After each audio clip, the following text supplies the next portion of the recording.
Kidney બાબતે આમ તો લોકોમાં મિથ કેવા કેવા હોય આમ? ઘણા લોકોને તો એવી માન્યતા છે કે ભાઈ કિડની તો ફક્ત પુરુષોમાં જ હોય. કિડની શું છે તો કે એ જે સાથળમાં બે પગ વચ્ચે આવેલી ગોટી છે એ કિડની છે. શું વાત એટલે કે કરો જે છો? ટેસ્ટિસ છે એને ઘણા લોકો કિડની સમજે છે. 1990ની વાત કરીએ ત્યારે તમે જણાવો કે લોકોમાં એ સમજ હતી કે કિડની એટલે શું એમ? એટલે બહુ જ એ સમય એવો હતો કે જ્યારે કાંઈ આપણે ઇન્ટરનેટ નહોતું, ગૂગલ નહોતું, ચેટ જીપીટી નહોતું.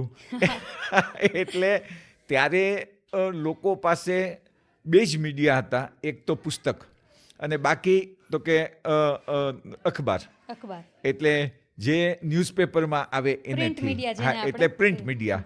એટલે ડિજિટલ મીડિયા તો હતું નહીં. એટલે એ સમયે હું જ્યારે મેં મારી પ્રેક્ટિસ શરૂ કરી ત્યારે નેફ્રોલોજિસ્ટ એટલે શું કોઈને ખબર નહોતી. જી એટલે કિડની સ્પેશિયાલિસ્ટ છે એ બે પ્રકારના. જે કિડની ફિઝિશિયન છે, જે દવા, ડાયાલિસિસ, કિડનીનું મેડિકલ મેનેજમેન્ટ કરે એને નેફ્રોલોજિસ્ટ કહેવાય. જ્યારે કિડનીની સર્જિકલ પ્રોબ્લેમ જેમ કે પથરીનું ઓપરેશન, પ્રોસ્ટેટનું ઓપરેશન કરનાર કિડની સર્જન છે એને યુરોલોજિસ્ટ કહેવાય. એટલે કિડનીના ફિઝિશિયન સ્પેશિયાલિસ્ટ એટલે કે નેફ્રોલોજિસ્ટ તરીકે મેં પ્રેક્ટિસ શરૂ કરી ત્યારે ફિઝિશિયનનું કામ છે બધાને એજ્યુકેટ કરવાનું. જી એટલે ક્યાંય નેફ્રોલોજિસ્ટ હતા જ નહીં. એટલે મારો આમ ખાસ એક મને શોખ કે ભાઈ લોકોને વધુ જાણકારી આપવી, લોકોને આપવી. માહિતગાર કરવા અને એનેથી લોકોમાં જાગૃતિ આવે તો એ પહેલેથી મારો અભિગમ હતો.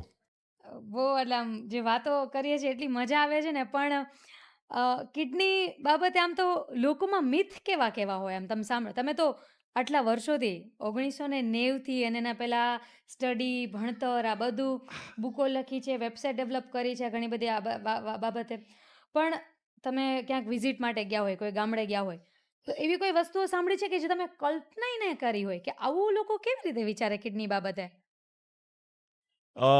ઘણીવાર એવું થાય કે કિડની દાનની વાત કરીએ તો આપણે એમ કહીએ કે ભાઈ કિડની આપી શકે, તો લોકોમાં એવી માન્યતા હોય કે ભાઈ સ્ત્રી પુરુષને ને પુરુષ સ્ત્રીને ન કિડની આપી શકે.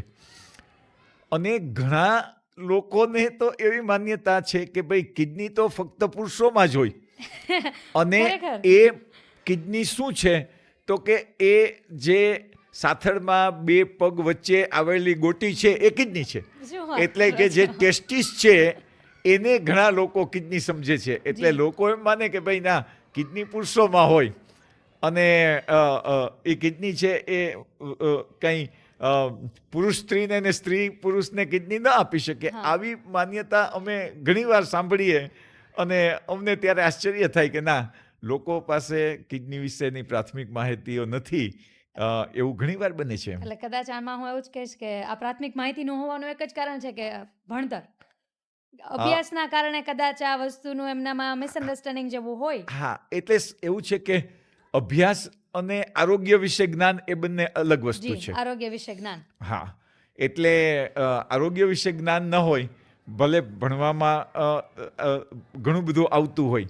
એટલે કારણ આ કે કયા સમયની વાત કરો છો તમે? ક્યારે તમને આવા પ્રશ્નો તમારી સામે આવ્યા કે જે આશ્ચર્ય અને હાસ્ય બંને આપે? હા, એટલે આ યુઝ્યુઅલી હું મારા પહેલા 10 વર્ષ હતા ત્યારે આવું વધારે હતું. જી પણ સબસિક્વન્ટલી ત્યાર પછીનો સમય હું જોઉં છું તો આવા પ્રશ્નો હવે નથી આવતા એમ. ઓછા, પણ ખરેખર અત્યારના સમયમાં તમે કોઈ જગ્યાએ ગામડામાં કે કોઈ જગ્યાએ વિઝિટ કરો કે જ્યાં તમને એવું લાગે કે અહીંયા આરોગ્ય વિશે જ્ઞાન થોડુંક ઓછું હોય, તો હજુ પણ કોઈ એવી વાતો નહીં, એવા પ્રશ્નો નહીં કે બીજા કોઈ પ્રશ્ન તમારી સામે આવે? એના કરતાં એ અલગ વાત હું કરીશ જી. કે આજે સાદો સવાલી કે ડાયાબિટીસનું નિદાન કરવું હોય તો શું, કઈ તપાસ કરવાની? તો બધાને ખબર હોય કે ડાયાબિટીસ માટે જો આપણે છે કે નહીં ચેક કરવું હોય તો લોહીની તપાસ કરીએ જી અને લોહીની તપાસમાં બ્લડ શુગર છે એ જોઈએ. હમ. પરંતુ જ્યારે વાત આવે છે કિડનીની, એ કિડની કામ કરે છે કેટલી, તો ત્યારે કઈ તપાસ કરાવવી, એ તપાસનું નામ શું છે, એ વિશે લોકોમાં જાગૃતિ ઓછી છે. ઓછી છે. એટલે એક દરેક વ્યક્તિએ જાણવું જરૂરી છે કે કિડની આ જે 2025 વિશ્વ કિડની દિવસ છે એની થીમ છે આર યોર કિડની ઓકે? એટલે કે શું તમારી કિડની બરોબર કામ કરે છે? ત્યારે આપણને પ્રશ્ન થાય કે કિડની બરોબર કામ કરે છે કે નહીં તે કઈ રીતે જાણી શકાય? તો સરળ, સાદી અને ઓછા ખર્ચે માહિતી મળતી પદ્ધતિ જે છે એ 3 છે.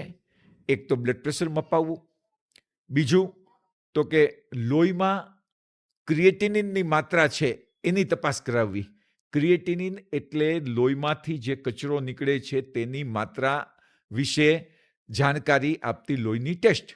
એટલે જ્યારે કિડની ઓછું કામ કરતી હોય ત્યારે ક્રિએટિનિનની માત્રા વધે છે.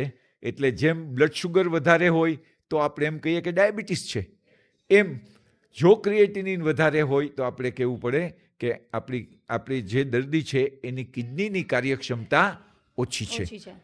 એટલે કે જે સ્ક્રીનિંગ ટેસ્ટ છે એમાં એક બ્લડ પ્રેશર માપવું, એક ક્રિએટિનિન કરવું, પેશાબમાં પ્રોટીનની હાજરી, અને ડાયાબિટીસ છે એ સૌથી અગત્યનું કારણ છે કિડની બગડવાનું.